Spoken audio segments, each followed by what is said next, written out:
Welcome to your completely non-opinionated and super statistical sports podcast, All Sorts of Sports Shorts, hosted by a man that could outscreen most goats, plug in a cell phone charger with a single foot, and occasionally refuses to acknowledge the metric system, Nicholas Sarysz. Hello and welcome to All Sorts of Sports Shorts. I'm your host, Nicholas Sarysz, and with me today I have a guest. Hey boys, it's John. Let's get into this. All right. We had 4 football games this past weekend. Some of them ended in quite a surprising manner. We almost saw the Packers blow a 21-3 halftime lead to the Seattle Seahawks, but they ultimately came out victorious 28-23. Yeah, my predictions weren't too good this week. I went 2-2 for predictions and got 1 of 3 of teams I wanted to actually win. So this is not my week. But it's not my week. Well, the Packers and Devonta Adams proved that they can easily torch through a broken down and battered defense. Yeah, I mean, I don't really want to talk about the secondary right now. If we want to talk about that game, let's move on to anything else. Like how we got beat at the line of scrimmage. That's true. Every play. Seahawks offensive line, which is also broken and battered, got pushed around quite often. Russell Wilson was forced to lead the team in rushing once again. Most of those rushing yards coming in the second half. And those rushing yards are taken away from the fact that he got sacked 5 times for negative yards. That's very true. You also have to look at the receiving core. Tyler Lockett had an amazing game. However, Russell Wilson struggled to get the ball at DK Metcalf due to the amount of pressure he was always in. And DK Metcalf on that side of the field, he can't actually see most of the time because he's running away from it. Correct. And Malik Turner ended up being the star receiver of the game for all the wrong reasons. Mind you, Malik Turner only has 17 career receptions, but none of those matter right now because he dropped what would have been a first down and would have helped move the chains for the Seahawks, which led to a sack and then a 4th down punt in the fourth quarter. It didn't help that our center decided to block about as good as I could have blocked. But he still could have caught the wide open pass. Yes. In other NFC news, the 49ers capitalized on the Vikings' struggle. Kirk Cousins in particular, 21 for 29, which is a good statistic. However, he only had 170 yards with a touchdown and an interception. What really happened in the Vikings game was they just got dominated at the line of scrimmage. That 49ers line took over that game. Every play that I watched, I only watched a quarter of the game, but literally every play I watched, it was something where Kirk Cousins was not running for his life because he can't run, but walking leisurely for his life. On the AFC side, we had the biggest upset. The Titans destroyed the Ravens in hysteric fashion. My boy Ryan Tannehill, jersey on the way, even though Derrick Henry literally put the team on his back and walked for another first down. Derrick Henry with 195 yards and a passing touchdown, tying Lamar Jackson in the game. Just absolutely amazing.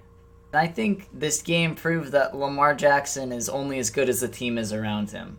Because the entire offense struggled, and as a reason that Lamar Jackson was not able to win this game single-handedly.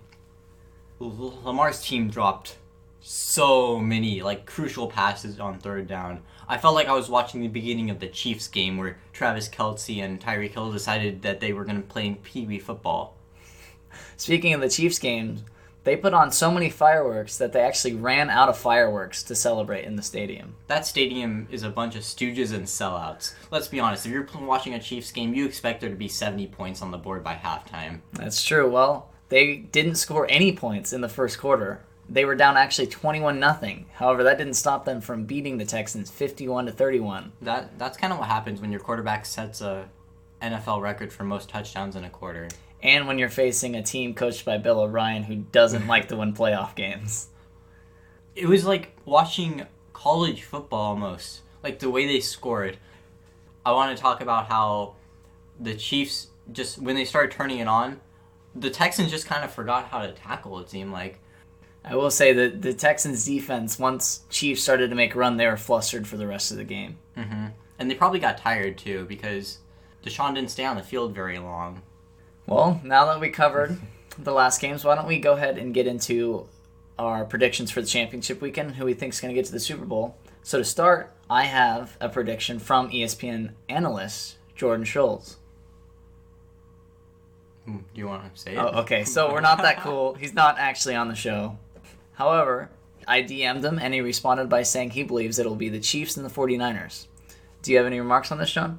Chiefs and 49ers, that's such a good pick, but I don't want to piggyback off him, so I'm going to say Titans 49ers. Titans 49ers. Man, I can't root against the Titans. Every time I see them play, I'm impressed by like them actually winning games. Marcus Mariota, if you're listening to this, which you're not, I'm sorry, you're out of a job.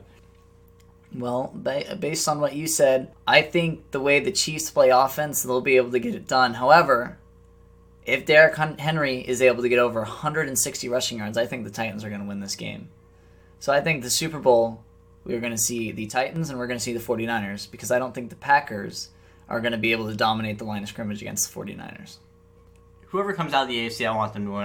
I'm not a fan of the Packers or the 49ers for the most part. And the Chiefs just seem like such a good story because Patrick Mahomes, kind of goes off in big situations a lot of the time.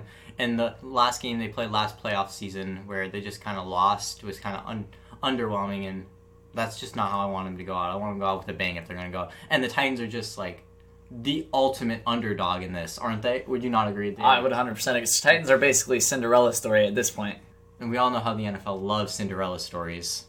So I expect to see them in that Super Bowl. Well, John, as much as it sucks to say, I think you got a point there. Yeah. I think that about wraps it up for this episode of All Sorts of Sports Shorts. Thank you guys for listening.